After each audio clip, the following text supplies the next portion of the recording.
If you are a retro lover and need a modern superbike, then this video is for you.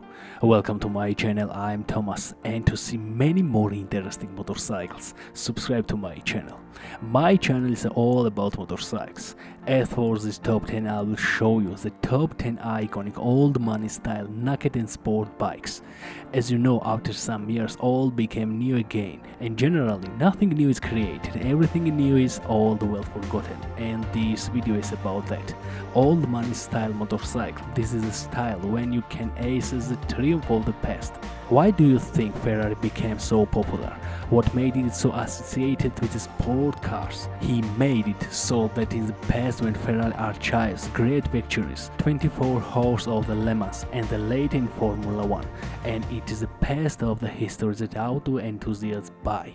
Otherwise, there are many technological world representatives of the auto world, and in this case, here too, the world of motorcycles. And some of them that I'll show you very hard to find, but if you came across one, buy it. In short, keep watching the video and don't forget to subscribe to my channel. Everything about motorcycles is here.